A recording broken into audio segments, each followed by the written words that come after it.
Então, eu queria trazer para vocês a história do Allan Kardec, tá? Que na verdade é a história do Espiritismo, que vocês vão ver que uma coisa acaba se misturando à outra.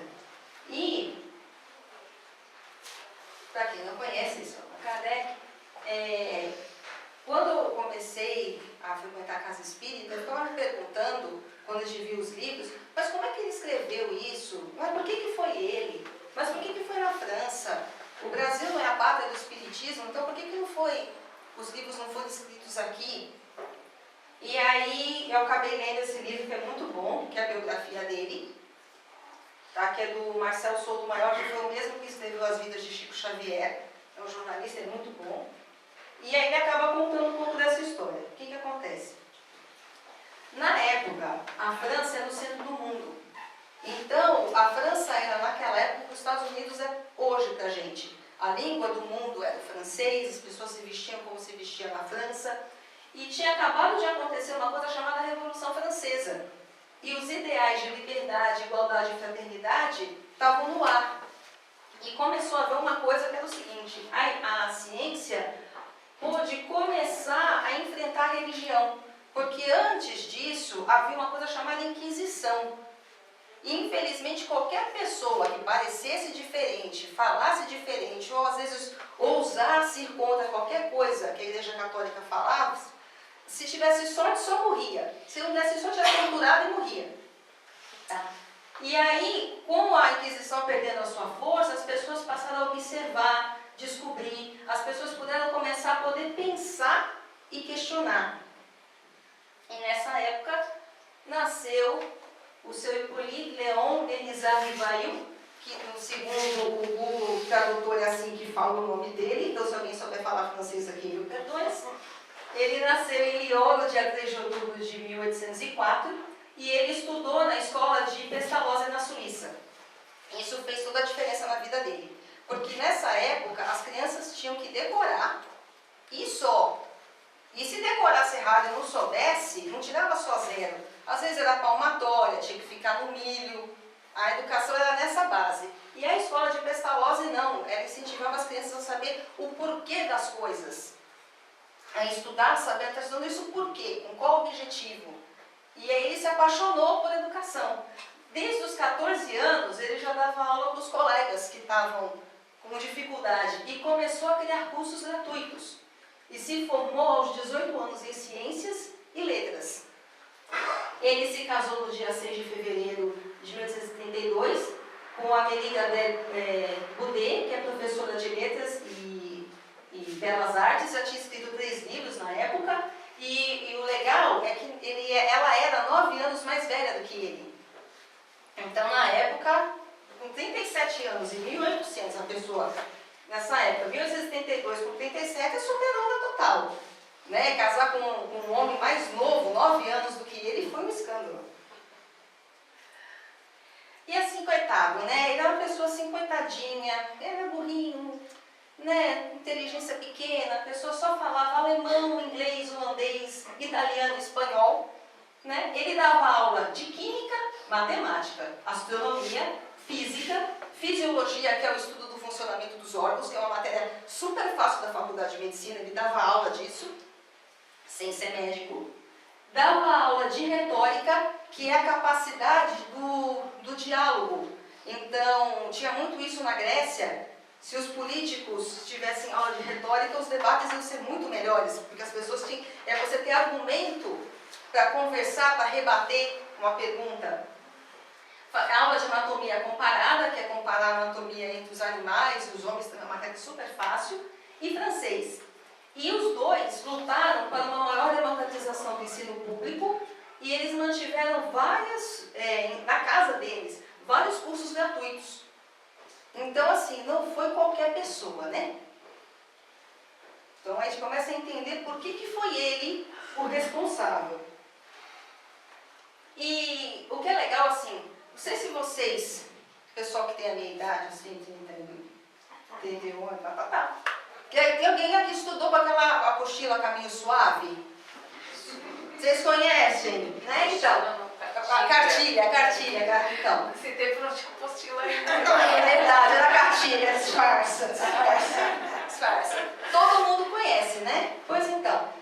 fazendo uma comparação grosseira, mas ele fez o caminho suave da matemática na França.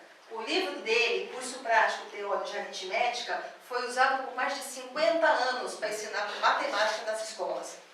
Quer dizer, um professor, mais ou menos, né? Mais ou menos, professor mais ou menos. E ele fez um quadro sobre a história da França, parecido com a tabela periódica, que ajudava as crianças a gravar o que aconteceu quando. Isso ajudou muitas crianças a aprender a história da França. Ele publicou mais de 20 livros didáticos. E o que aconteceu? O Napoleão III era sobrinho do Napoleão, aquele Napoleão que ficava com a mão assim, que invadiu o meio mundo e fez o rei de Portugal vir para o Brasil, era tio dele. Ele foi eleito, né? E com a ajuda da igreja e com o partido clerical, ele se tornou imperador. Então a igreja ficou com muito poder. O que ela fez? Ela abriu só 353 escolas católicas. E as outras escolas tiveram que fechar. E o nosso professor Hippolyte acabou ficando quase sem emprego. E naquela época a venda de livro não dava quase nada, o professor continua ganhando mal, na época também ganhava mal, e ele foi obrigado a trabalhar como contador. E um dos lugares que ele fazia contabilidade era de um teatro. O que aconteceu também? Ele, desde os 19 anos, ele se interessava, ele estudava o sonambulismo, o hipnotismo e o poder curativo dos fluidos magnéticos. Na época, tinha um tal de Mesmer que começou a estudar, como os peixes estavam na água, a gente estava envolto nesses fluidos magnéticos. E na clínica dele, ele começou a praticar alguns tratamentos de cura, primeiro com aparelhos e depois com a imposição das mãos. E isso tem a ver com física. Ele era professor de física, ele era apaixonado por isso, ele passou a estudar. E ele estava um dia em casa e começou a perceber que ele não estava enxergando. Os dias foram passando, ele foi enxergando cada vez menos. Ele foi no médico. Chegou no médico e falou: olha, doutor, não estou enxergando. Ele falou: está enxergando mesmo. E aí, você vai ficar cego? Mas como assim vai ficar cego? Vai ficar cego. Você tem uma lesão no nervo óptico, é incurável, você vai ficar cego. Ele, não se conformando com isso, foi procurar uma sonâmbula, muito famosa na região. E essa mulher estava em transe, sonâmbula em transe, e perguntou para ela: e aí, o que eu faço? Falou: não, isso é só uma inflamação. Daqui 3 meses você está bonzinho da Silva, usa essa mistura de água e ervas que você vai ficar curado. E assim ele fez, e assim ele ficou curado. E o que aconteceu? Desde 1853, começou a pipocar nos jornais umas histórias, assim, nos jornais de Paris, de Londres, de Nova York, de São Petersburgo, que as pessoas estavam dentro de casa, conversando, batendo aquele papo, agradável, não tinha televisão, não tinha internet, e de repente a mesa levantava, a mesa girava, a mesa, você dava ordem, sobe e desce, a mesa respondia, barulhos de ranger, batidas na casa. Isso começou a pipocar em tudo quanto é jornal. E ele tinha uma ideia que ele achava que a eletricidade dos corpos fazia isso. Como bom físico, tudo resolvido. E não estava dando muita bola. Até que a senhora Pedro Maison, ele com 50 anos, com todo esse currículo já, falou: olha, lá em casa tá rolando isso aí. Não quer lá ver, não? Vamos lá, vamos fazer uma coisa de à noite? Vamos lá na minha casa? Ele falou assim: cara, não tô fazendo nada, vai lá, né? Vamos lá. Uma pessoa idônea, uma pessoa benquista na sociedade, vou lá. Lembra que eu falei que ele era um contador de um teatro? No teatro tinha um truque de mágica. E ele, como bom físico, conhecia tudo isso. Então ele chegou na casa dela discretamente, foi olhando se tinha algum fio, alguma traquitana, alguma engenhoca. Não viu nada. Sentou, ficou quietinho. E na hora que ele resolveu, falou assim: cara, o que está acontecendo? Eu vou para minha casa, que eu tenho que preparar um monte de aula para amanhã, eu vou embora. A mesa começou a mexer. E a mesa começou aquela brincadeira e foi seguindo os comandos de voz. Não sei se vocês vão conseguir enxergar aqui, que a mesa está fora do chão. Tá? E assim foi acontecendo. Ele ficou com essa cara, embasbacado, tipo, ó, o que está acontecendo, a mesa voando. Tá vendo aqui? Isso é da época. Essas aqui, pelas roupas, vocês veem que são mais recentes, né? E ele ficou assim, completamente tonto. Como é que pode? E outra, a pessoa começou a fazer brincadeira assim, quantos anos tem o seu Hipólite? 50 pancadas. Eu falei, como que eles sabem? Verdade? Como assim? E o pessoal perguntava as coisas e tinha um código, tipo, letra A era uma pancada, letra B, 2 pancadas. Imagina quantas horas demorava para fazer uma frase. E assim foi. Ele chegou em casa com 50 milhões de dúvidas e interrogações na cabeça dele. O que será que acontece? Por que acontece isso? O que está detrás disso? Será que aquela coisa que o Mesmer falava do fluido tem a ver com isso? Será que o sonambulismo tem a ver com isso? Se mesa, e tem um sexto que eu vou falar depois para vocês, não tem nervo e nem cérebro, como é que pode escrever e falar? Como é que pode isso? E a maior dúvida que ficou na cabeça dele, será que o Victor Hugo está certo? Na época, o Victor Hugo, aquele que escreveu Corcunda de Notre Dame, já tinha escrito Corcunda de Notre Dame e escreveu ainda Os Miseráveis. Começou com uma história muito estranha de falar que a pessoa morria, mas estava entre nós em forma de espírito. E não só tinham espíritos, como eles interferiam na nossa vida. Ele não foi assim, um homem tão inteligente, né? Um homem tão culto, escreve tanto e falar uma besteira dessa. Mas depois que ele viu, assim, será que ele está certo? Porque ele pensou, vamos estudar, vamos pesquisar. Como bom professor, vamos atrás. Então ele começou a frequentar a casa da senhora Penny Maison, e ele descobriu mais 2 anfitriões dessas sessões, que é a Caroline e a Julie Baudin, que tinham 16 e 14 anos. E num dia dessas que estavam contando as letras, eles receberam a seguinte mensagem: amarre um lápis na corbele. Por que acontecia? Tinha um mecanismo que a corbele é uma cestinha, que eu vou mostrar para vocês. E eles amarravam um pedaço de ardósia. Na época não tinha lousa de colégio, era ardósia. Então, e apareciam as letras. Mas não era muito legal, porque era pequenininho, não era para escrever. E dessa vez falaram, faça isso, amarra um lápis e pega um papel. E assim as meninas fizeram. Então, vocês vão enxergar que tem a cestinha, e ali na ponta tem um lápis aqui, ó. E o médium colocava a mão na cestinha e o lápis mexia sozinho. E escrevia as mensagens. Ele não segurava o lápis, ele encostava a mão na cestinha. E depois eles inventaram essa maquininha que eu não sei o nome, vocês estão vendo que tem a rodinha? Que o médium encostava a mão nessa tábua e a caneta escrevia sozinha. E ele essas sessões, gente, não tinha televisão, não tinha internet, não tinha Facebook. Isso era a diversão do pessoal. O pessoal fazia só pergunta boba. Vai chover amanhã? A namorada gosta de mim? Eu vou casar? Né? E o Zéfiro, que era o espírito que sempre estava presente, fazia brincadeira. Ele não achava a menor graça nisso. Falei assim, gente, vamos perguntar coisas importantes. Então ele ia lá com um caderninho junto com a esposa e passou a perguntar coisas importantes, tipo, você é espírito mesmo? Como é morrer? O que é Deus? O que estamos fazendo aqui? E começou a perguntar.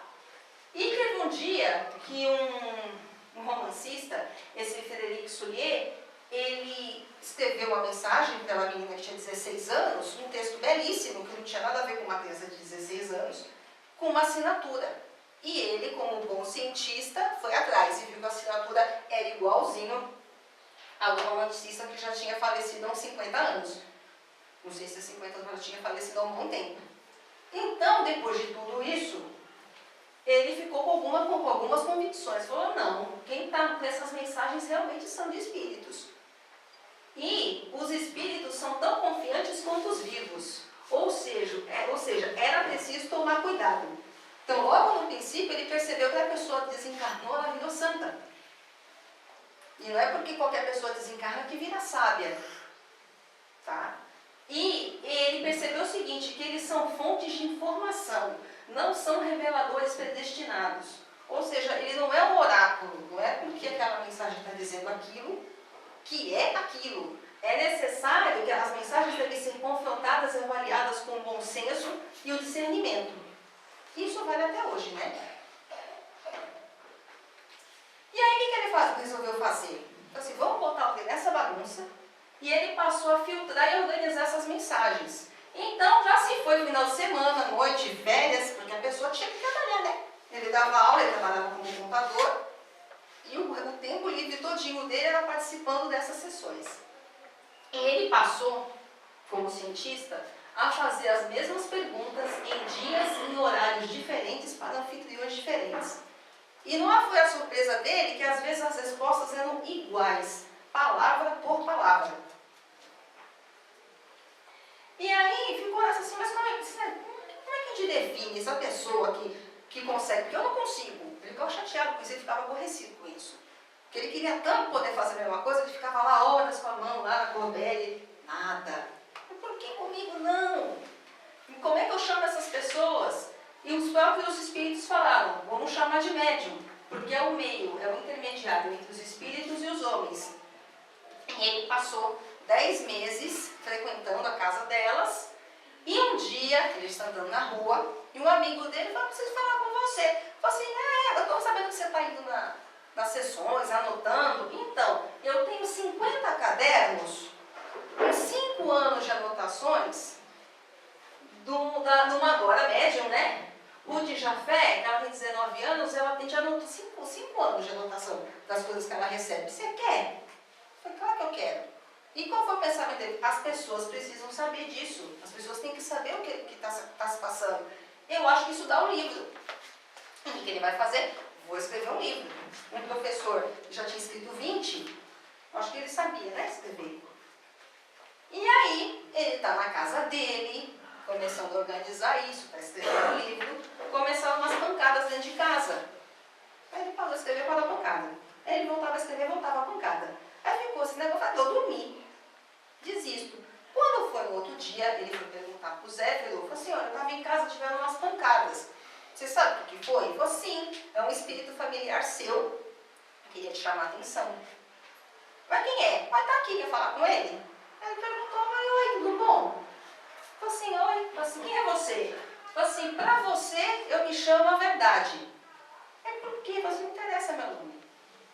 Eu estou aqui para te ajudar. E todo mês eu vou estar aqui por 15 minutos te esperando para responder qualquer pergunta que você queira. Tá bom? Eu falei, tá. E eu vou estar aqui para te ajudar, para te proteger. Eu falei, por que você está batendo na minha casa? Simples, você estava cometendo um erro ridículo na linha tal. Eu falei, mas eu revisei tudo. Falei, volta a ler de novo, que você escreveu uma besteira na linha tal. Por isso que eu estava batendo, para você parar de escrever. Eu corrigi, e quando ele chegou em casa, realmente tinha um erro absurdo no texto, e ele corrigiu. Em outra sessão, o Espírito da Verdade falou para ele assim, falou para ele que caberia a ele organizar, divulgar uma nova doutrina capaz de revolucionar o pensamento científico, filosófico e religioso. Ficou se achando, né? Nossa, que honra. Durou 5 minutos, que logo em seguida ele falou, você pode ter sucesso ou pode falhar. Se você falhar, a gente vai colocar outro no seu lugar, não se preocupa. Ou seja, fala se você fizer certo ou não, não interessa, nós vamos colocar outra pessoa.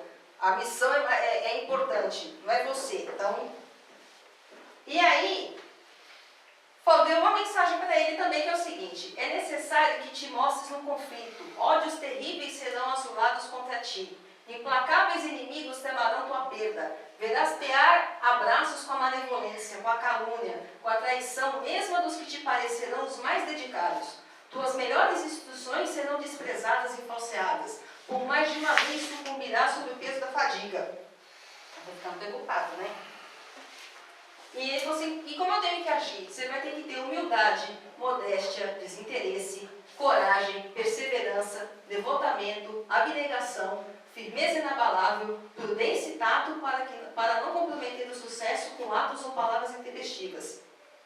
Depois que ele já estava assim, né? Ele falou, então, você tem o livre-arbítrio. Se você quiser assumir essa missão, vamos lá. Se você não quiser, tudo bem. Mas ele, nessa sessão, falou, aceito tudo sem restrições. E assim foi. E ele lançou o Livro dos Espíritos. Ele resolveu escrever um livro para que ficasse de uma forma clara e atraente. Por isso ele fez com diálogos. Ele transcreveu todas aquelas perguntas em diálogos. para se tornar mais fácil para as pessoas lerem. Foram 501 diálogos, subdivididos em 916 perguntas e respostas, e ele chegou à seguinte conclusão: para coisas novas é preciso nomes novos. Porque o que era aquilo que ele estava escrevendo? Já tinha a palavra espiritualista, já tinha a palavra espírito. Como é que eu defino isso? Espírita. Então ele inventou essa palavra, tá? Espírita e espiritismo. Ele inventou essas duas palavras. Que segundo ele, a crença espírita ou espiritismo consiste em acreditar nas relações entre o mundo físico e os seres do mundo invisível ou dos espíritos. Ou seja, qualquer pessoa que acredita que existem espíritos e eles se relacionam com a gente é espírita. Então tem um monte de gente que acha que não é e é, né? Que acredita nisso, mesmo seguindo outra religião.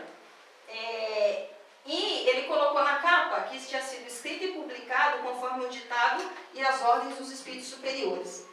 Lembra que o Espírito da Verdade falou que ele ia ter problemas? Então os problemas começaram um pouquinho mais cedo do que ele imaginava, nós vamos ver por quê. Mas antes, tinha uma coisa diferente na capa. Na capa não estava lá Hipólite, na Rivail. Estava o nome Allan Kardec. Quem é Allan Kardec? Da onde surgiu isso? Numa das sessões, o Zé Filho falou para ele assim, sabe, e lá para o ano de 58, 44 a.C., na época de Júlio César, a gente era parceiro. A gente andou junto e seu nome era Allan Kardec. Ele foi lá e anotou. Quando ele foi publicar o livro, veja bem, nós estamos falando de 1800. Ele não sabia, não fazia a menor ideia do que poderia acontecer. Ele podia ser preso, ele podia ser expulso da França, podia acontecer um monte de coisa com ele. Então ele ficou com medo que se ele colocasse o nome dele no livro, os livros didáticos desse fossem boicotados e não fossem mais poder ser vendidos. Quer dizer, o trabalho de uma vida dele inteira ia ser perdida. Imagina quantos alunos iam ser prejudicados que já estudavam com os livros. Pois ele não colocou o nome dele. Então ele, com 53 anos, nasceu de novo. E virou Allan Kardec. Aí, esse livro foi lançado em 18 de abril de 57. Foram 1.500 livros, em 2 meses já tinha esgotado. Foi um sucesso de venda. E aí começaram os problemas, porque todas as médias ficaram revoltadas. As primeiras pessoas que viraram as costas para ele foram as pessoas que ajudaram ele a escrever o livro, foram as médias. Mas por que ele tem meu nome? Por que está meu nome lá? E ele não colocou o nome justamente para salvaguardar, eram todas meninas. O que ia acontecer com elas? Ele não sabia o que ia acontecer com ele. E outra, para não aguçar a vaidade. E para deixar claro que não tinha sido ninguém que tinha escrito, eram os espíritos superiores. Mas não adiantou e nenhuma delas o ajudou mais. E aí, quando ele foi fazer a segunda edição do Livro dos Espíritos, ele contou com a ajuda de outra médium, que é a irmã Sidufo. Essa menina, com 12 anos, ela escreveu a vida de Luís XIV, escrita por ele mesmo. E isso foi a maior bomba. Por quê?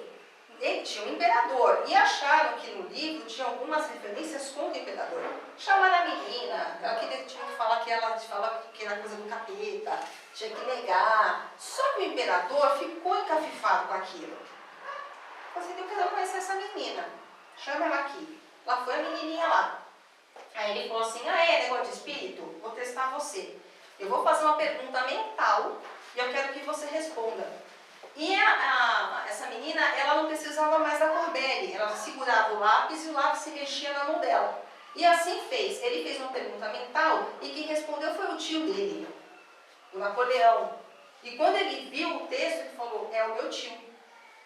Tanto que o segundo livro dela, que foi a vida de Joana d'Arc, editada por ela mesma, foi publicado na íntegra. E provavelmente isso foi uma das causas do imperador não perseguir o espiritismo e os livros poderem ser publicados. Apesar dele precisar do apoio da Igreja Católica, não conseguiu ser publicado, não teve essa perseguição tão forte, provavelmente por causa desse episódio aqui. E aí ele ficou pensando assim, o imperador não estava perseguindo, mas o resto das pessoas estavam. Então, se um dono de emprego, tinha começado a Revolução Industrial, começou a ter fábrica. O empregador sabia que a pessoa estava vendo isso, mandava embora. Várias meninas foram presas em manicômios, foram consideradas como loucas, foram mandadas para para longe, por ou falar de espiritismo, ou ler os livros, ou por serem médios. Ele falou, preciso ajudar essas pessoas, como é que eu faço? No dia 15 de novembro de 57, ele falou que o Espírito da Verdade quer lançar uma revista. O que você acha, mensal? Uma boa ideia. Nessa época, nos Estados Unidos, já tinham 17 revistas espíritas sendo publicadas. E já tinha um jornal na Europa. Então, no dia 1º de janeiro de 58, surgiu a primeira edição da Revista Espírita.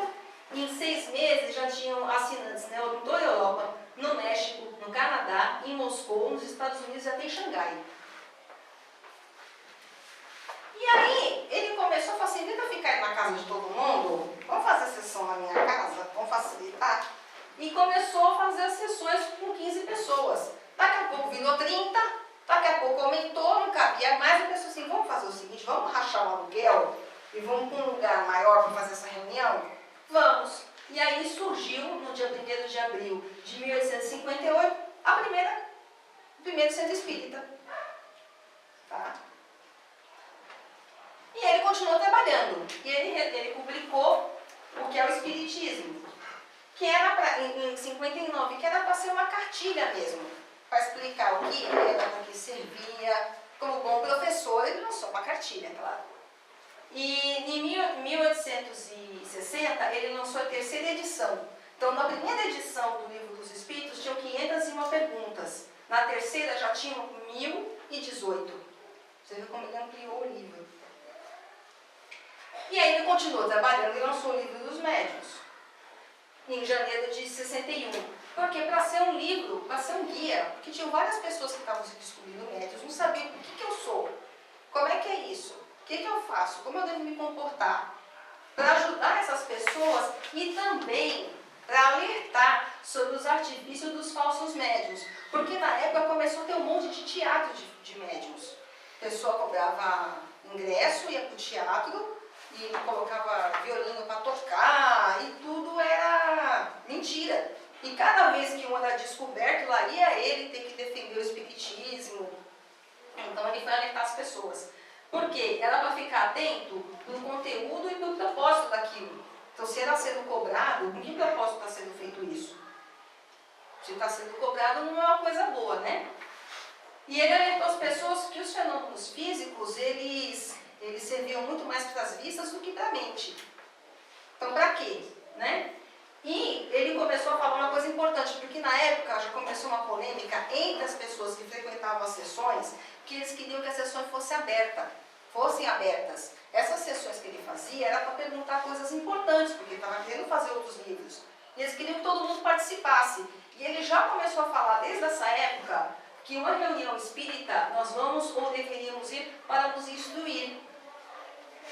Então, desde que começou, já é dito isso. Então, quando a Lucy pega no nosso pé que a gente precisa estudar, já começou dele, é porque o objetivo é esse, a gente está aqui para aprender, para estudar. E quando foi em 61, já não bastasse todas as polêmicas, ele lança mais uma. Ele vem com o lema do Espiritismo até hoje, que fora da caridade não há salvação. Que caridade é essa que ele está falando? É um sentimento de benevolência, justiça, indulgência em relação ao próximo, baseado no que gostaríamos do que os outros nos fizessem. Você fala assim, polêmica por quê? A gente estava no meio da Revolução Industrial, que as pessoas trabalhavam 18 horas por dia. Criança, não tinha esse horário de descanso, de almoço, idoso, velho. Ele começou a falar de caridade. Aqui no Brasil não tinha escravidão. A Lei Áurea foi assinada em 1888. Demorou para acabar a escravidão aqui no Brasil. E ele falar sobre caridade foi uma polêmica. E para complicar, o lema da Igreja Católica era fora da igreja não há salvação. Então, assim, se os padres já estavam rasgando a batina de raiva, imagina agora, né? E com isso, em 1863, haviam associações dedicadas à ciência, ao estudo do Espiritismo e à caridade por toda a Europa já. E ele continuou trabalhando e publicou o Evangelho segundo o Espiritismo, em 64. Primeiro ele lançou com o nome Imitação do Evangelho segundo o Espiritismo, e depois de 3 anos ele mudou para o Evangelho segundo o Espiritismo. Ele contou com médios do mundo todo.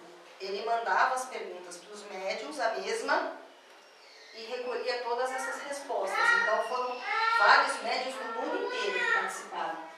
E o objetivo era esclarecer passagens nebulosas dos evangelhos e oferecer um código moral universal sem distinção de culto.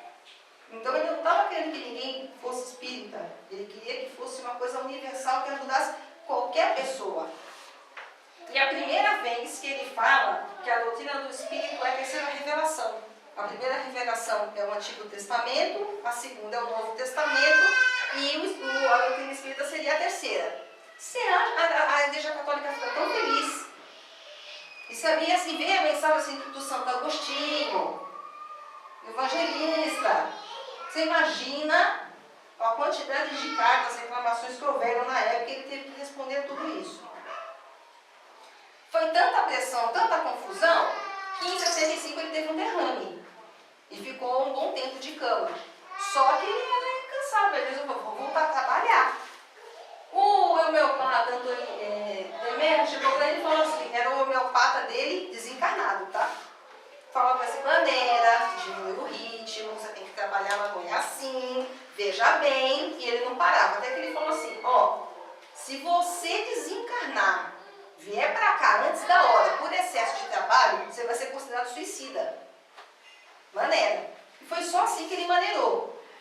Porque ele fazia muita coisa, não. Ele escrevia a revista, ele lia as cartas das pessoas do mundo todo e as respondia.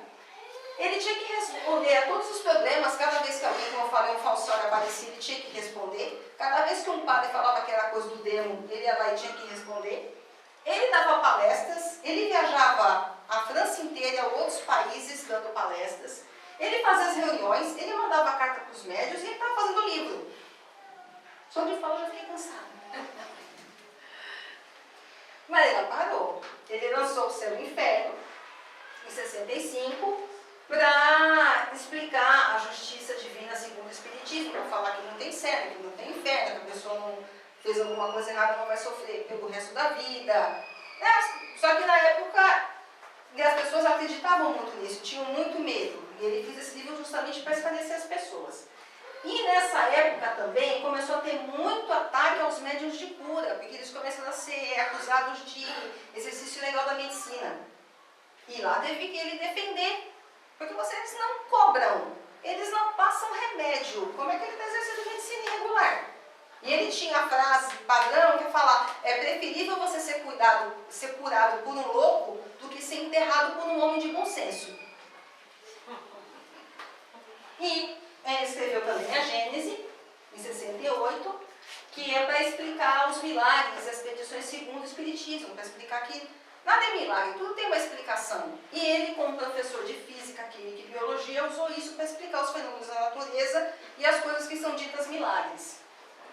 Reforçou a ação e reação, que é uma lei da física, que toda ação que você tem uma reação em contrário. E na nossa vida é assim também. O livre-arbítrio, e nesse ano surgiu o Partido Espírita. Você viu que tinha um partido clerical? O espiritismo estava tão forte, cresceu tanto, que formou até um partido político, que era de oposição ao imperador. E às vezes perguntavam para ele, espiritismo é religião? O que é espiritismo? Ele falava que não, o espiritismo não era religião. Por quê? Porque não tinha culto, não tinha sacerdote, não tinha cerimônia, não tinha hierarquia, não tinha nada disso. Então não era religião. Era uma doutrina filosófica e moral, que era baseada no quê? Na caridade, que era o amor ao próximo, encarnado ou desencarnado. Quer dizer, você tem caridade e amor com os encarnados e os desencarnados. E o que era preciso para ter essa caridade?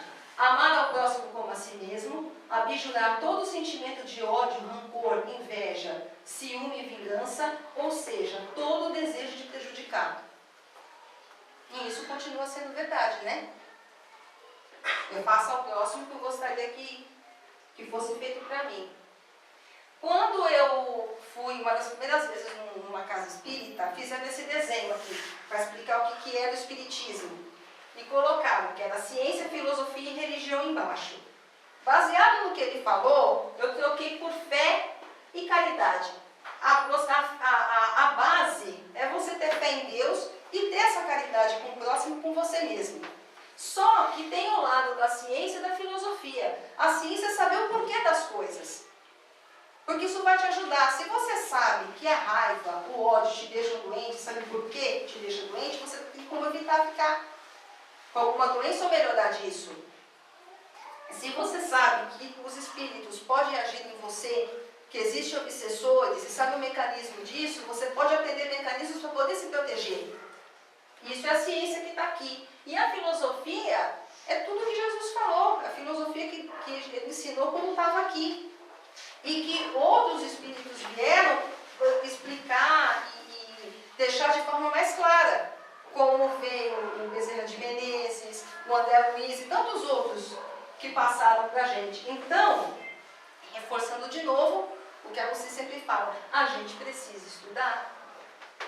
A gente tem que conhecer a ciência, tem que conhecer a filosofia, tem que estudar o que o Cristo falou, tem que estudar os livros, passando pelo crivo da razão, porque é fé raciocinada. Será que é isso mesmo? Porque a partir do momento que a gente conseguir aprender, a gente consegue passar daqui para cá. E quando estiver realmente aqui, a gente vai conseguir exercer a fé e a caridade de forma plena. Com os outros e com a gente mesmo, né? E em 68, ele estava cansado já. Aí ele já estava cansado, estava entregando os pontos. Chegou para a mulher e falou, eu vou organizar as coisas, vou entregar isso aqui. Vou parar, não vou ser mais o chefe não. E ele falou assim, não vai ter uma pessoa que vai comandar, vai ter um comitê central.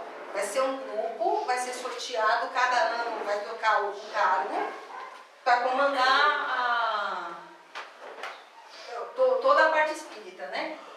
E ele fez uma constituição transitória do espiritismo. Para quê? Primeiro, falando da unidade. Que todos os centros espíritas fossem unidos e tivessem as mesmas, o mesmo jeito de agir. Porque o que aconteceu com o protestante é que cada um fez a sua, né? Ah, não estou feliz. Aí abriu a Batista. Não estou feliz. Abriu a do Sétimo Dia. Ah, não estou feliz. Abriu não sei o quê. Então a gente tem um monte de igreja protestante diferente. Ele não queria que isso acontecesse com o espiritismo. Que tivesse vários tipos de centros espíritas com pensamentos diferentes. E ele falou o seguinte, para respeitar os princípios básicos, para não haver contradição, para todo mundo falar a mesma língua. E atuar em ideias práticas, não fazer reunião para ficar discutindo. Sabe reunião de condomínio, gente, que se discute, acaba a reunião, o que decidiu? Nada. Falou, não, tem que discutir coisas que vão ajudar o bem das pessoas, vamos fazer coisas práticas. E progredir de acordo com as descobertas e afirmações de cada vez e assimilar todas as ideias justas. Ou seja, as coisas que forem descobertas, vamos ver se é verdade, porque isso vai fazer com que o espiritismo nunca fique desatualizado.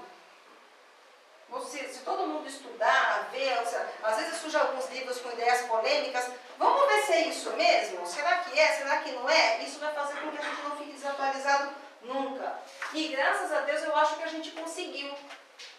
Santos, a gente vive numa cidade, graças a Deus, que é uma das que mais tem centros espíritas, e são todos unidos, sempre tem eventos que juntam várias pessoas, de uma forma geral, todos têm mais ou menos a mesma forma de atuação. Então, o que ele falou em 1868, a gente está conseguindo fazer com isso daí. E aí, ele estava preparando a mudança dele, na véspera da mudança, em 69, foi o boy buscar as revistas, ele foi na porta entregar as revistas para o boy e caiu desacordado no chão. Houve um rompimento de aneurisma e ele desencarnou, assim, dessa forma, sem dizer nada. Justamente na hora que ele achou que ele ia descansar, tirar férias, estava tudo programadinho, não rolou. E aí ele foi enterrado em 69 em Montmartre e o Camille Flammarion fez um discurso muito bonito, só que em 1870 ele foi transferido para outro cemitério, que é o Père Lachaise. E aí, só de curiosidade para vocês, esse é o túmulo dele lá, tá? Aqui, uma coisa também que é uma curiosidade, ele está enterrado como Allan Kardec. A viúva dele foi muito criticada na época, não está na lápide de Hippolyte, tá? Allan Kardec. Então está aqui, fundador da filosofia espírita, está falando que todo efeito tem uma causa, e todo efeito inteligente tem uma causa inteligente. E o poder da causa está relacionado com o poder do efeito. Na frente aqui. E em cima é uma frase de Goethe que diz assim: nascer e morrer, e renascer ainda, e progredir sem cessar. Tal é a lei. A esposa dele está enterrada também no mesmo túmulo.